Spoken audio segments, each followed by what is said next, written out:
Jackie. Hi. Hi. So I am here to interview you about your role in this little endeavor of ours, this little pet project that we have called Soup's On. And you are the, what was it kind of, a triangle player? No, banjo. No, what was it? What is it you do? I forgot. Oh God, I wish I could play banjo. No, I'm just a mere vocalist. Mere vocalist with my instrument, so I didn't have to learn anything else. Oh, so you're just the front man. So okay, cool.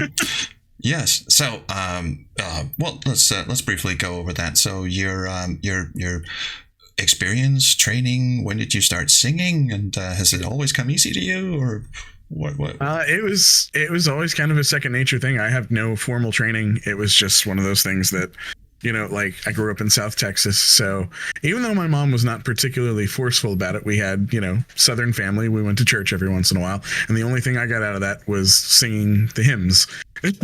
And I started that very early on. And the only time I really had any fun there was when music was happening. And it was just one of those things that it started in me young and it never really went away.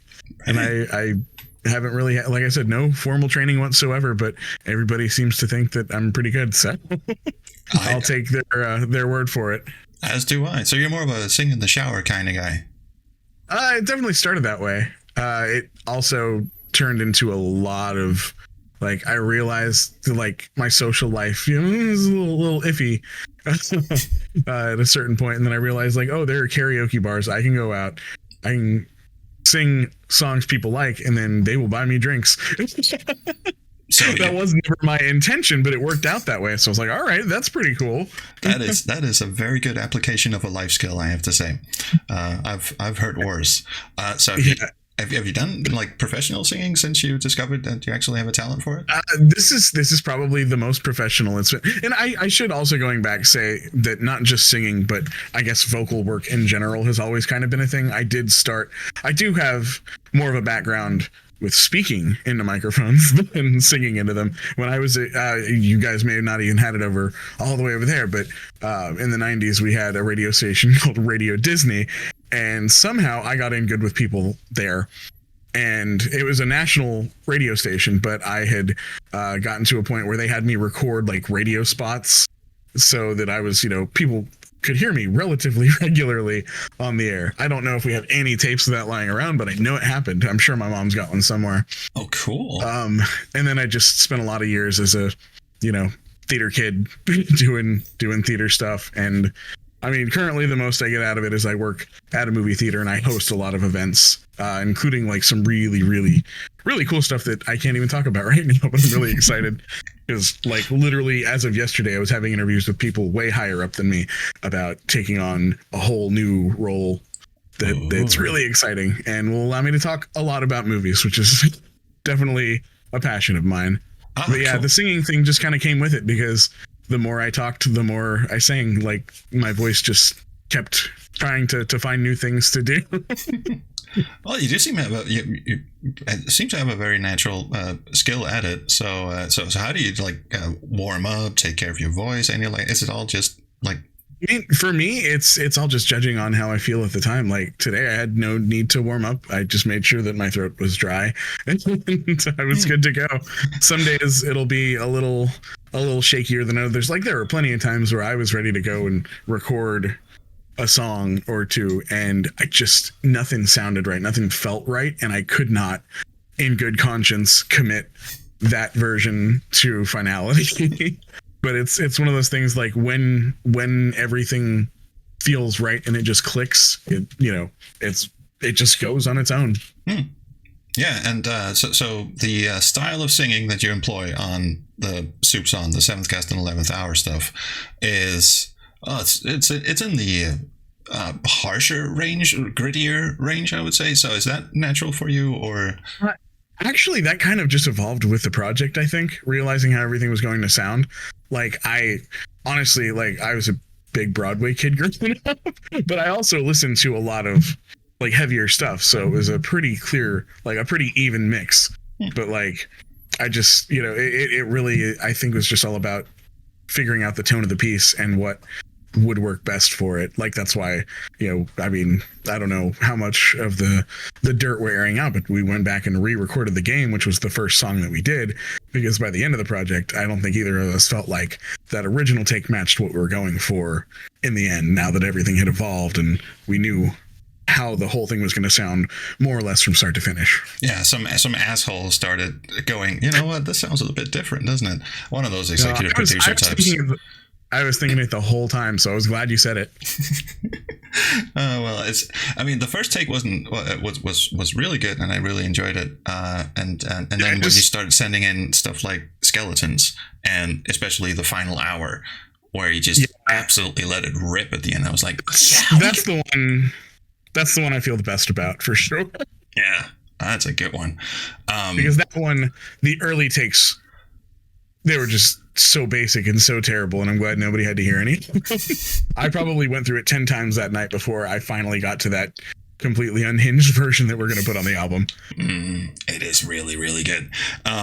So of the vocal tracks on the album, I was going to ask your favorite, but you already said the final hour. But there is one that is kind of a surprise, which we are unveiling alongside this interview, so we can talk about it. So when we got the lyrics to This Old House, and you've realized that you were going to have to sing lyrics by the Fat Man to a piece that everyone knows, but lyrics that no one has ever heard before, and you were going to be the first person to do that. How did that make you feel? It was a little daunting. Like, there's no baseline for it. So, people have to decide entirely on their own whether or not this is good. They're not comparing it to something else. And if it's the first time they've heard it and they don't like what I do, then that means they just won't like the song. And that would have made me feel terrible. But man, I think it's a pretty good track. I really like it. It was oddly enough, it was the one, despite the one being the one that I have known the least amount of time, it has been the one to continuously get stuck in my head more and more regularly. There's just something about it. It's got that staying power. It's really fun. Yeah. It's so. I mean, it as I said in the interview that we did with George and Graham a long time ago, it is my favorite piece of both of the soundtracks. And George was like, "Yeah, I kind of like it too. I should probably go back and do something with it." And I'm very, very glad it turned out the way it did. And I think your vocals are killer, by the way. I should probably have led with that, actually. I'm not concerned with that. I'm concerned about the end result, with or without me. So I'm just happy to be a part of it. Oh, well, maybe we should segue into how you became a part of this, because I mean, the story from my perspective is me and John Paul. We started the band, and we were the ones who were kind of going, okay, what should we do now? So we ended up settling on Seventh Guest and 11th Hour because we got permission for it, so we might as well do it. And we go, okay, so there are a couple of tracks here that need vocals. Maybe we should look into that. Oh, how about that? Jackie, he sang on the Pixel Road thing we did. That's right, yeah. That's really where it all goes back. Freddie Farkas, and we did a punk rock cover of the Archaeologist song from Laura Bow 2, and you nailed that. So we asked you, and you were like, but Seventh Guest is like my childhood. And we're like, yeah, holy shit, really? That was the beginning of so much of it for me. Yeah. So take me back. Like, where does the Seventh Guest fit into everything in your life?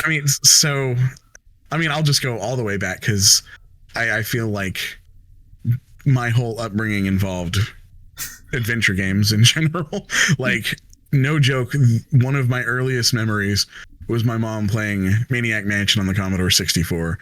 And I specifically, like, she was playing it all the time. And I remember wanting to also be able to play it to the point where apparently by the time I was 3 years old, I was reading on my own because I was just that interested in figuring it out for myself. Nice. And then, a couple years passed by. I mean, and, we had mostly, like, at that point it was, I was a kid. I didn't know what adventure games were. I just knew I liked Maniac Mansion, and Zach McCracken was cool, and it was really scary in the Commodore version of Dragon's Lair anytime Dirk turned into a skeleton. Mm-hmm. I had a Commodore 64 as a kid too, and there were some pretty scary games on that. Ghosts and Goblins freaked me out. Oh yeah. Forbidden Forest is still horrifying. but yeah, then a few years later, around the time I'm 5 in 1993, I remember specifically us going to, if anybody remembers this chain, Circuit City, and I remember the guy there showing us a Packard Bell Windows 3.1 computer with a CD-ROM drive in it, and popping in The Seventh Guest. I remember us going through the telescope puzzle and walking around the house and everything, just being blown away, and walking out with it, I believe, that same day. And my mom got hooked on it. My dad, he was more of his favorite game is Wasteland. He didn't spend a lot of time on Seventh Guest, although he ended up more on the Duke Nukem Quake side of things as time went by, because the older you get, the less time you have for big RPGs. But yeah, the adventure games were really my mom and I's thing.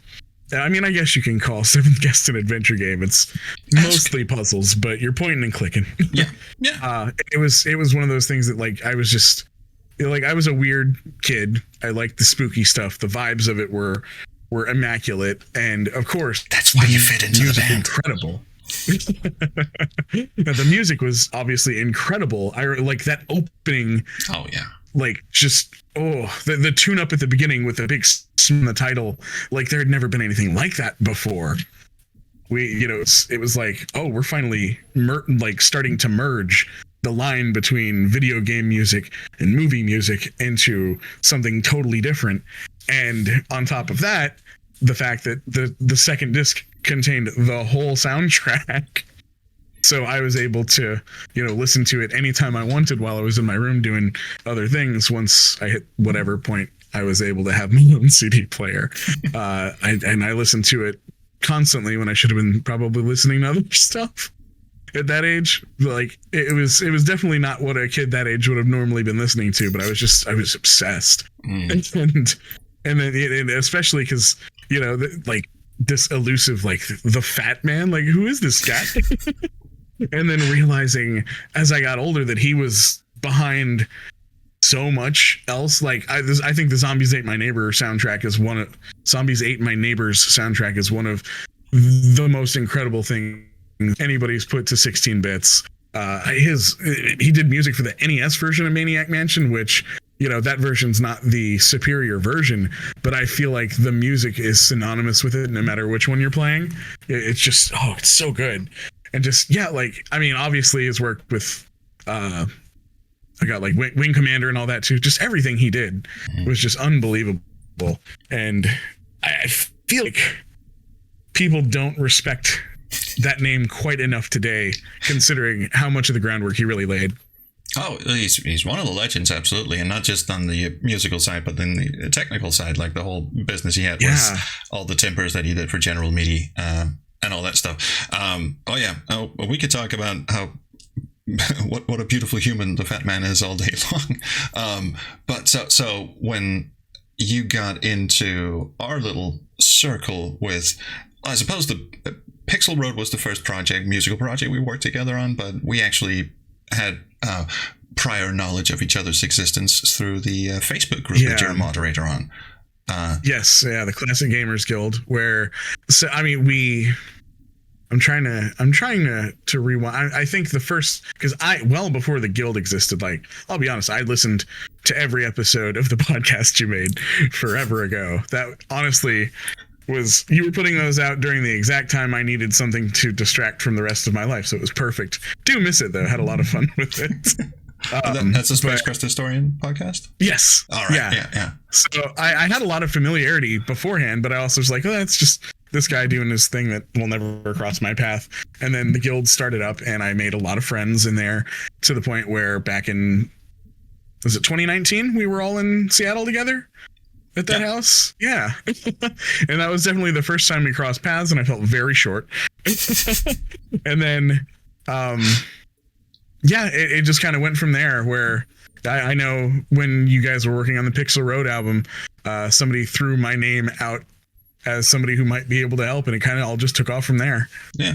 Pretty sure it was Roberta Vaughn, actually, because she's been sort of because that was the secret album for her, so she didn't know about it.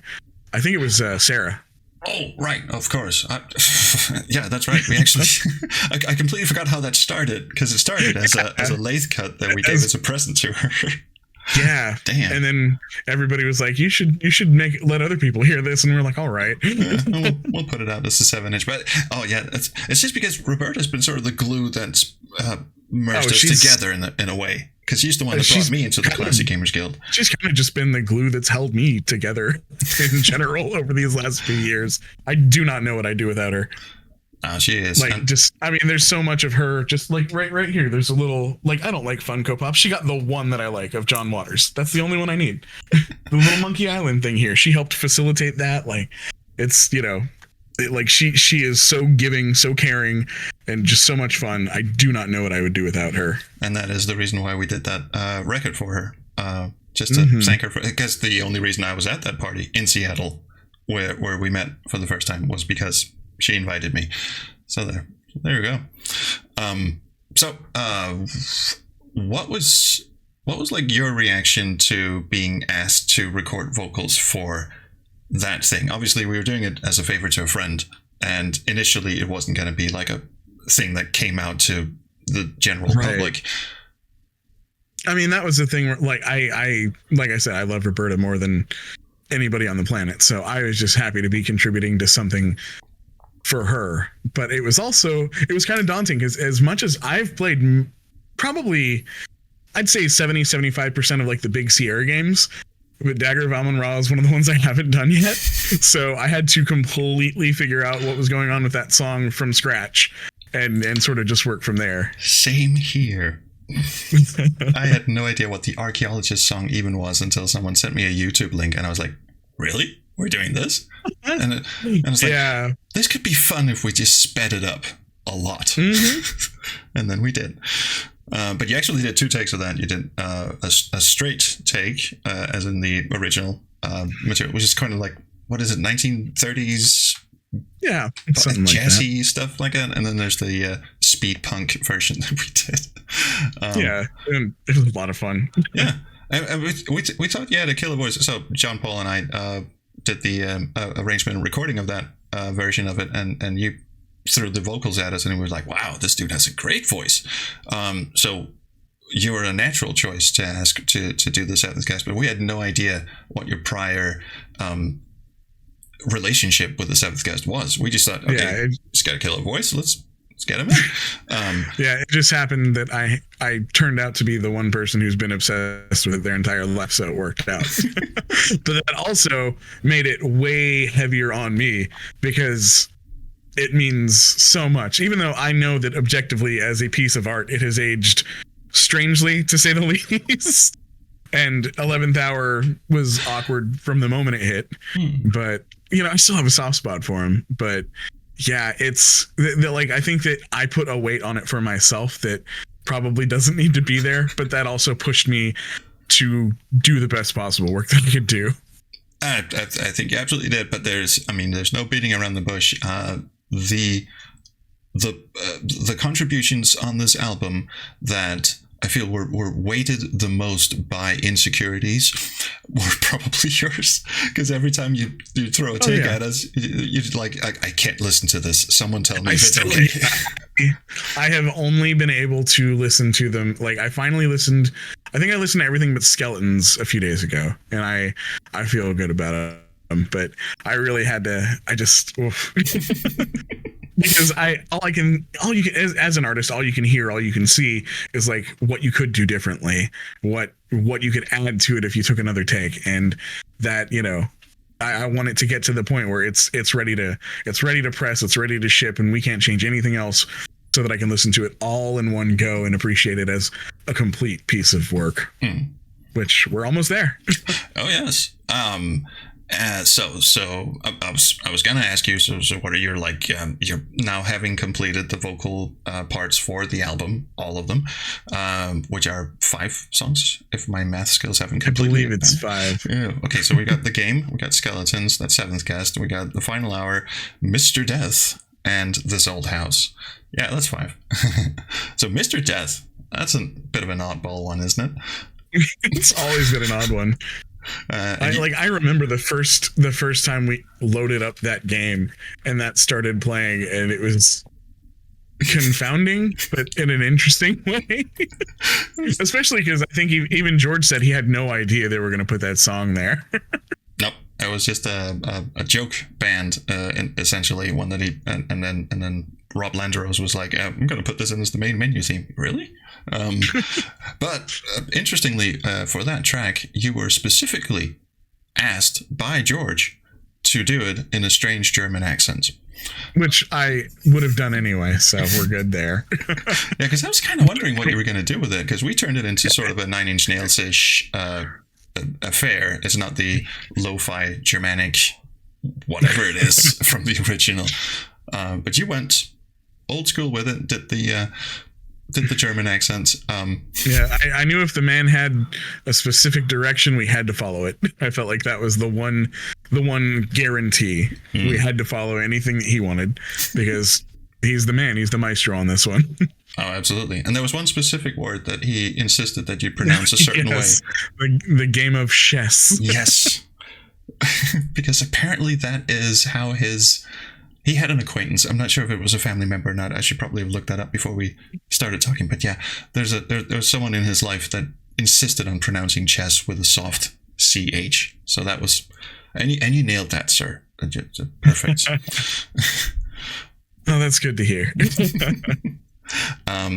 So you say this is like your most professional gig, but you say you've been in theater and you've done other stuff in radio and stuff. Most of the theater was school stuff. The radio was when I was a child. Like, I feel like anything, I've never made money for any of it. So, you're not going to make any money from this either. I'm sorry. I'm not asking to. No, absolutely not. That's not a worry here.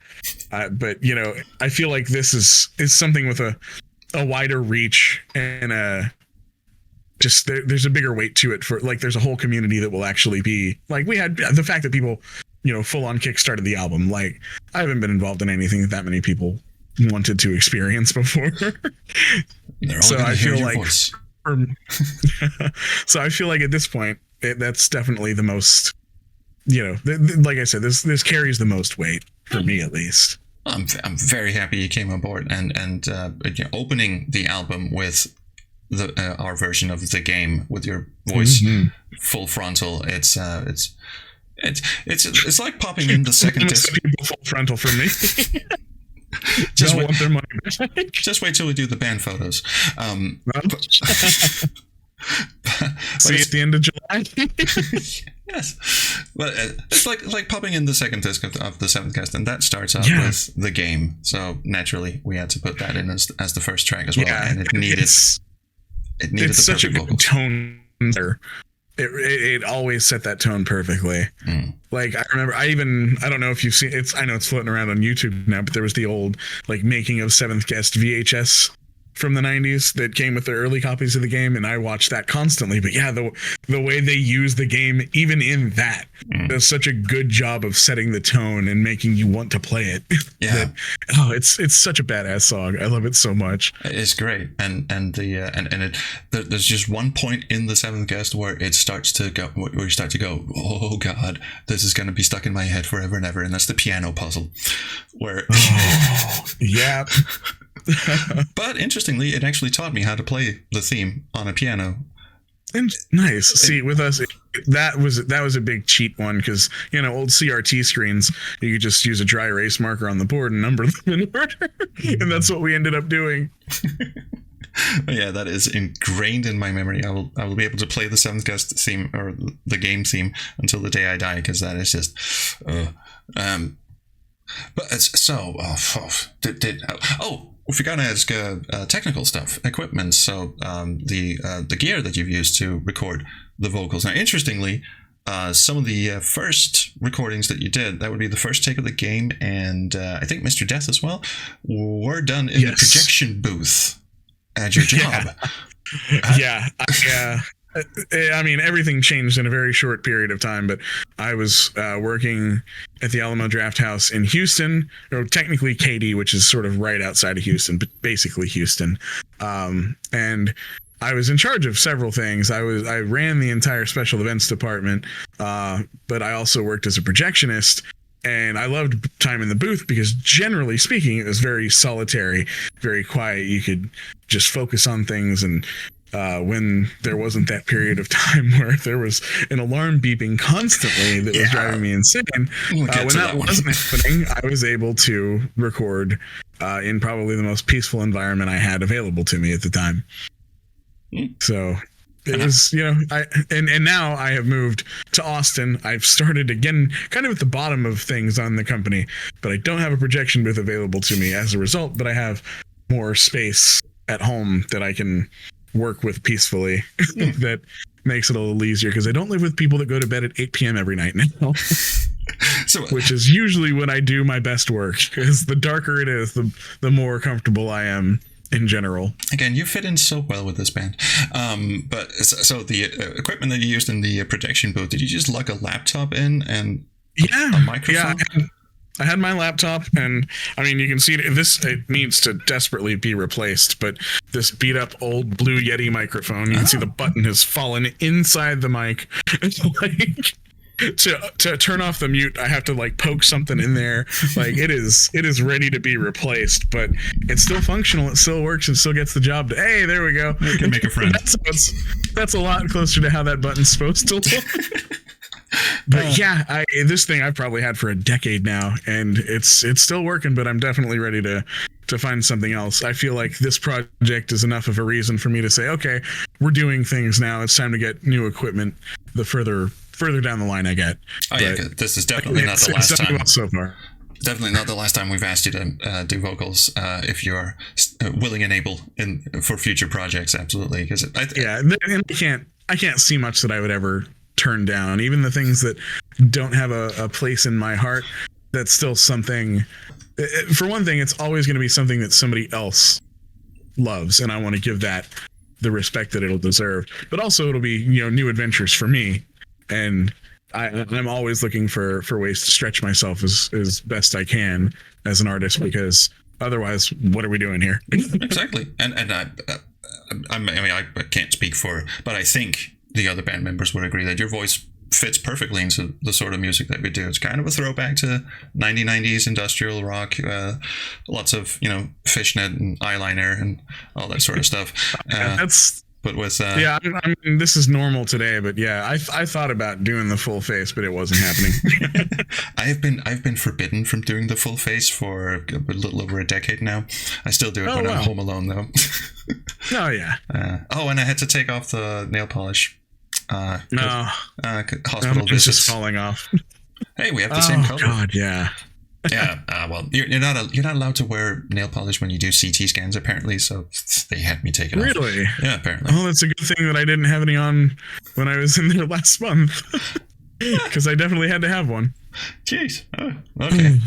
We all gotta stop getting whatever we're getting. Yeah, because I mean, not to bring this down or anything, but I mean, the project's been going on for close to a year, maybe a little over a year, actually. So about a year. Yeah. So a lot of stuff has happened in our personal lives, but I mean, for me personally, it's been a bit of a roller coaster, mentally and now also physically, apparently. And John Paul's had his thing, and Fred's had his thing, and so in terms of, I mean, we brought you on pretty much from the start, so you've been with us the whole year that it's taken. Yeah, because I think my name got kind of thrown out during more or less the planning stage. Oh yeah, we were like, if we're doing Seventh Guest, we have to do the vocal tracks. We were doing the vocal tracks. We got to have Jackie in there. I mean, it's a given.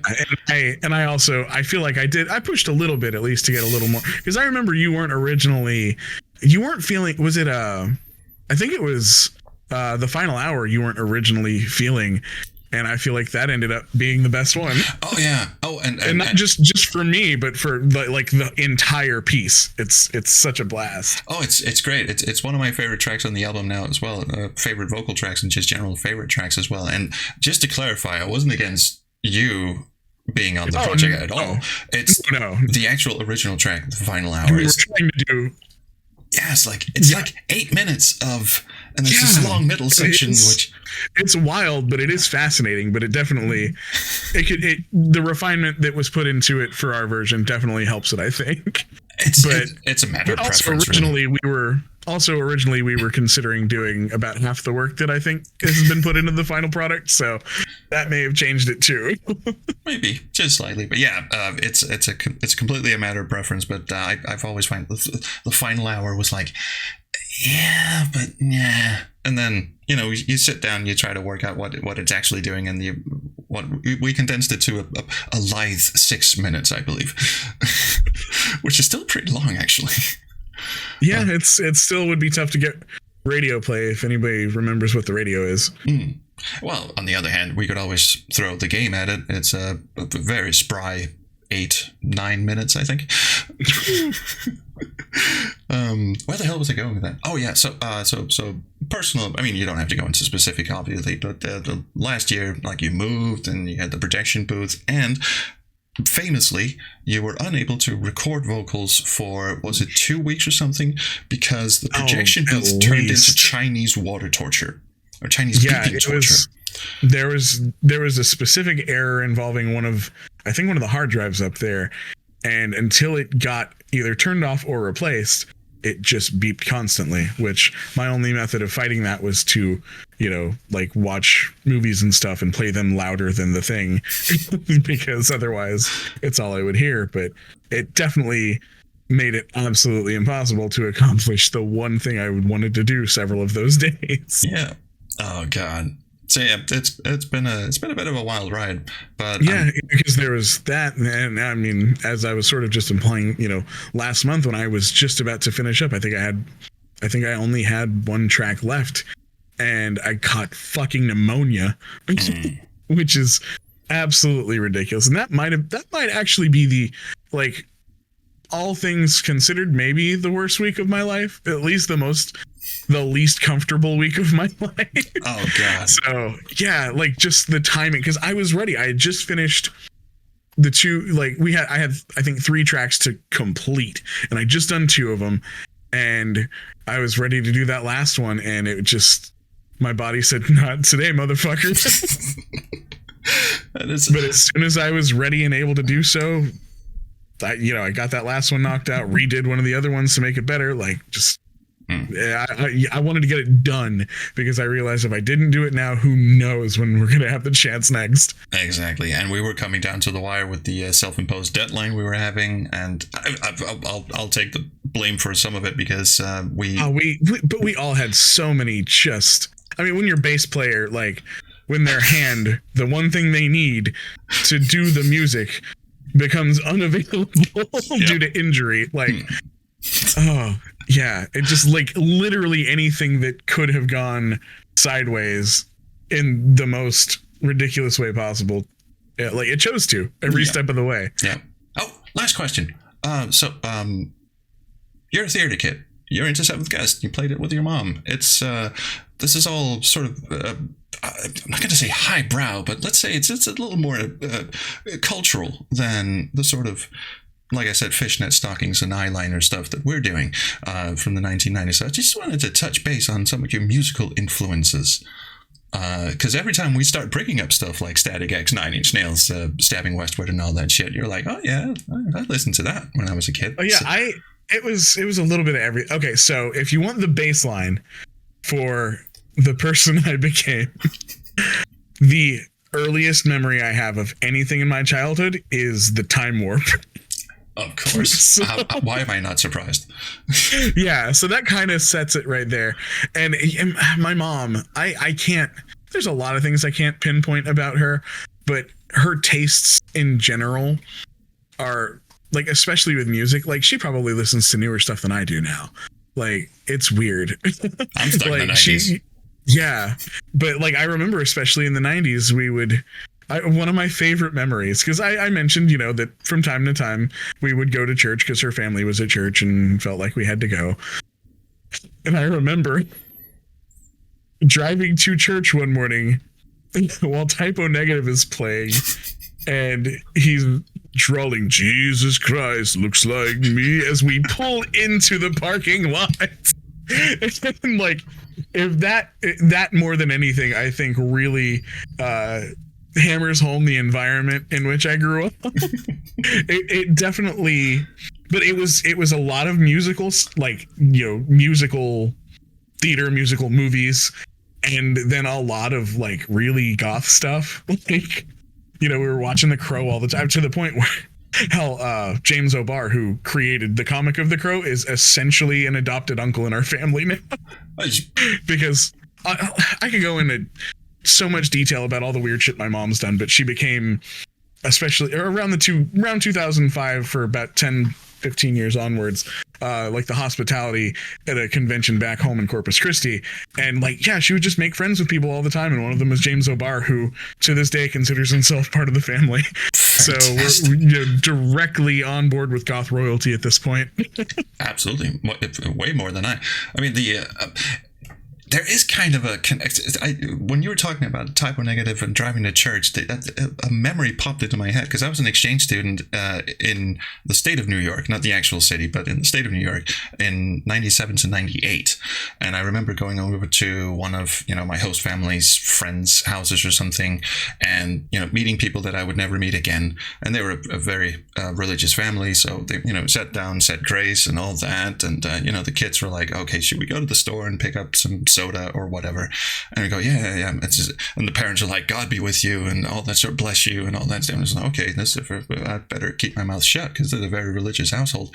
We get in the car, the kid puts in a CD in the drive. It's the Spawn soundtrack, and he's specifically gone to the track where it starts with Satan, Satan, Satan, and off we drive. Yeah, that was such an era for soundtracks, though. Like, we will never see a time like that again. Probably not. Oh man, I'm just, there was so much, and there were so many of those soundtracks that had like 3 songs that were in the actual movie, and it was just a bunch of stuff the studio wanted you to hear. Like I remember having, oh god, I still love the Batman Forever soundtrack, but, you know, mostly just for that Seal song. And then besides like the Flaming Lips and U2, every other song on the album had nothing to do with the movie. Nope. But I still remember listening to that tape until it got eaten by the cassette player. I had the Matrix soundtrack, the first Matrix soundtrack in my CD player when I was a teenager going to high school, and basically just wore that thing out. That was my first exposure to Deftones. And I was like, can you scream a chorus? Yeah, he can. See, that's one of those bands that still hasn't, like, I know they have a huge fan base, and like I've it's like the musical version of Face Blindness. I've heard their music and I cannot tell you anything about it. I don't know what it is, and I keep trying to fix that because I know there's something there, and I just haven't been able to figure it out yet because I just keep forgetting about it. I have the same with a number of bands, and there's actually my wife has a great face blindness with Dave Grohl. For some reason, oh wow, yeah, for some reason she can never remember the name Foo Fighters. That's got to be one of the easiest ones for me. You would think, but no, it's just every time she used to say, "Oh, that's the dude who," and the way to remind is to just say, "He's the guy who played Satan in the Tenacious D movie." Oh, that guy. Yeah. So, as '90s kids, I would say, even though I'm from, me and Fred are from Denmark and mix in Australia and all that, we sort of all had the same upbringing in the 90s culturally, musically, so to speak, which is probably why this works as well as it does. And of course the internet helps. We don't have to actually physically mail each other tapes. Yeah. So BPM nonsense aside, for some reason we can never get BPMs to sync up unless I put the steps in. I don't know why.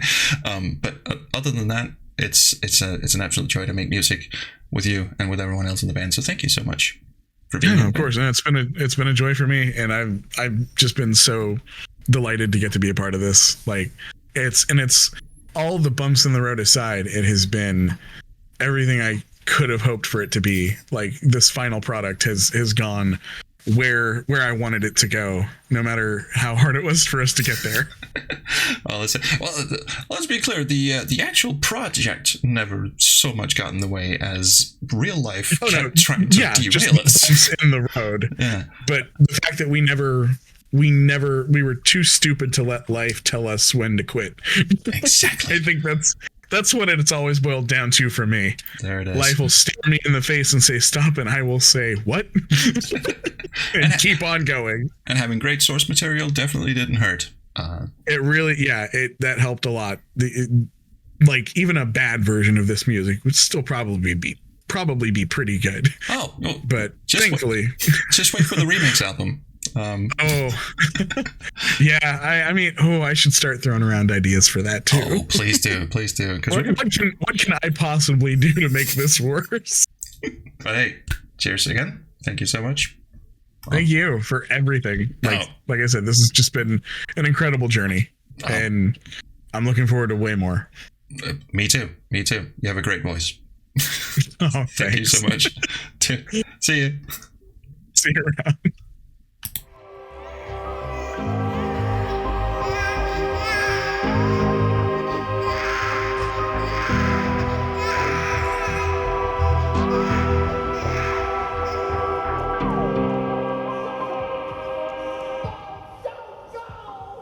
Stop.